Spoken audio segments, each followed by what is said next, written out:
চলুন এই ব্রহ্মাণ্ডে আমাদের স্থান কি, বা একজন ব্যক্তির এই ব্রহ্মাণ্ডের মধ্যে কি স্থান, এই ব্রহ্মাণ্ডের মধ্যে সে কোথায় আছে। এই জগতের সূচনা হয়েছিল প্রায় 450 কোটি বছর আগে। তো সেখান থেকে ক্রম পরিবর্তনের মধ্যে দিয়ে চলে আসছে এই যে অসীম অনন্ত বিশাল ব্রহ্মাণ্ড। তার মধ্যে কতই না লক্ষ লক্ষ কোটি কোটি ছায়াপথ রয়েছে। আর সেই ছায়াপথগুলোর মধ্যে কতগুলো প্রতিদিন মুছে যাচ্ছে, কতগুলো নতুন তৈরি হচ্ছে। সেই ছায়াপথের মতো একটি ছায়াপথ হলো আমাদের ছায়াপথ, যেটা হলো আকাশগঙ্গা বা মিল্কি ওয়ে ছায়াপথ।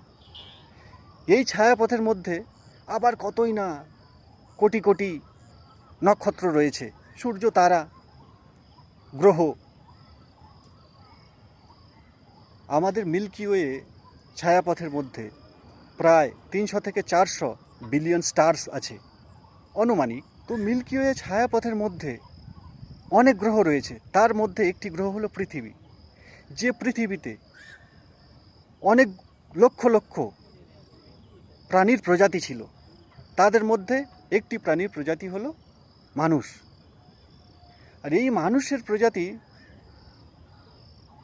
প্রায় সমগ্র বিশ্বতে 800 বিলিয়ন বা 850 বিলিয়ন, মানে 800 কোটি থেকে 850 কোটি মানুষের বসবাস রয়েছে এই পৃথিবীতে।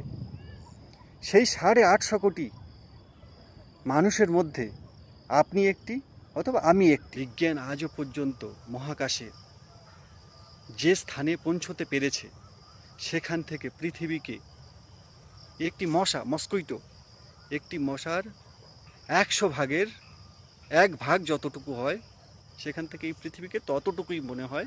যে সমস্ত মানুষরা অহংকার করে, আমি এই করে নেবো, ওই করে নেবো, হ্যাঁ আমি দাদা, হ্যাঁ আমি পৃথিবী ধ্বংস করে দেবো, আমি এই করেছি ওই করেছি।